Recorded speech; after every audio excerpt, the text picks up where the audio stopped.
మదనం చ మదనం చ ఇమాం చ మాం చ. ఇంత అద్భుతమైన శ్లోకాలు ఉన్నాయి సంస్కృత సాహిత్యంలో, ఎలా వదిలేస్తామండి? ఎందుకంటే మనకు అనుకున్నది ఏది దక్కుతుందని ఖచ్చితంగా చెప్పలేం. ఎవరు మనకి దక్కారో వారిని ప్రేమించడం చాలా గొప్ప విషయం. మనల్ని ప్రేమించేవారు ఎవరో వారిని చేసుకుంటే ఆనందంగా ఉంటాం. శివపార్వతులే ఉదాహరణ. పార్వతి ఆయన్ని ప్రేమించి వచ్చింది, తపస్సు చేసింది. ఆయనకి ఇష్టం ఉండడం లేకపోవడం తర్వాత విషయం. ఆవిడని చేసుకున్నాడు, పరీక్షించి మరీ చేసుకున్నాడు. జీవితాంతం ఆనందంగా ఉన్నాడు. అందుకని దేహార్థమున దాల్చు తీగబోడి, ఆయన దేహంలో సగం అయిపోయిందండి ఆవిడ. అంత ప్రేమను కురిపించిందంటే కారణం ఆవిడంతటా ఆవిడ వలచి వచ్చింది కాబట్టి. ఇక్కడే మరో చమత్కారం, సరదాగా సందర్భం వచ్చింది కాబట్టి చెబుతాను, ఆనందంగా మనం చెప్పుకుందుకు బాగుంటుంది. శివుడు పార్వతీదేవిని సగం శరీరంలో ఎందుకు ధరించాడు? రహస్యం ఏమిటి అసలు? ఏ విష్ణువు చేయలేదా పని? ఉరికే ఇక్కడేదో వక్షస్థలం మీద ఎలాగో ఒక ఆకారంలో పెట్టుకున్నాడు కానీ మొత్తం శరీరంలో సగం ఇచ్చేయలేదు.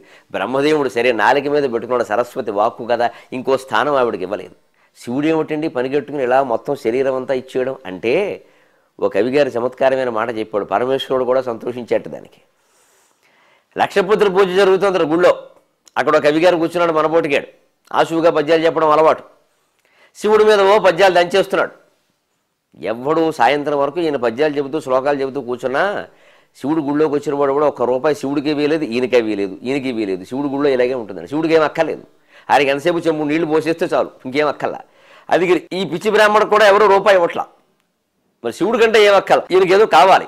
సాయంత్రం వేసరికి కాస్త ఏదో 100 రూపాయలు తీసుకెళ్ళి వాడు ఆవిడ చేతిలో పెడదామని చూస్తున్నాడు. ఏమి ఎవడో ఇవ్వందే, ఎన్ని పద్యాలు చెప్పినా. అందుకని మరి జనాన్ని అంటే జనం ఊరుకోరు కదా, తిరగబడతారు. అందుకని సాయంత్రానికి పత్రి పూజ అయిపోయి కుంకుమార్చన మొదలైంది, అమ్మవారి కుంకుమార్చన. అప్పటికి ఈయన గుళ్ళు మండింది. అందుకని అసలు నీ గుళ్ళో కూర్చోవడం అదే తప్పయ్యా. విష్ణుమూర్తి గుళ్ళో కూర్చుంటే కనీసం పులిహోర, దద్దోజనం, చక్ర పొంగలి, మంచి ఘాటైన ఆ ప్రసాదాలైనా దక్కేవి. గుళ్ళో కూర్చోవడం నీకు ప్రసాదం అక్కలేదు, నాకు అక్కల. కొబ్బరికాయ మొక్క తప్పితే ఎవడేం పెట్టాడు ఎక్కడ. అది కూడా సాయంత్రం వరకు కొబ్బరికాయ కొట్టడం, ఇంతవరకు ఒట్టి నీళ్ళే, చెరువు నీళ్లు, ఏమి లేదు అక్కడ. అందుకని నీ గుళ్ళో ఏమీ ఉపయోగం లేదయా. అయినా నాకు ఒకటి అర్థమైంది అబ్బాయి, పరమేశ్వర, నువ్వు అసలు అమ్మవారిని నీలో ఎందుకు కలిపేసుకున్నావు, నీకు అర్ధనారీశ్వరుడు అనే పేరు ఎందుకు వచ్చిందో నాకు ఇప్పుడు అర్థమైంది అన్నాడు. పాపం శివుడు కూడా చాలా ఆసక్తిగా వెంటనే విన్నట్టు. ఏమిటో ఏం చెబుతాడో చూద్దాం, కవి కదా ఏదో చెప్తాడు చమత్కారంగా అని. వాడు గమ్మత్తుగా ఓ మాట చెప్పాడు. ఈశ్వర లోకమెల్ల వినుతించును గొప్పగా నిన్ను అర్ధనారీశ్వరమూర్తివంచు, అది ఎందులకు ఇప్పుడే నిరింగితిన్. ఈశ్వర లోకమెల్ల వినుతించును నిన్ను, లోకమెల్ల వినుతించును గొప్పగా నిన్ను అర్ధనారీశ్వరమూర్తివంచు, అది ఎందులకు ఇప్పుడే నిరింగితిన్.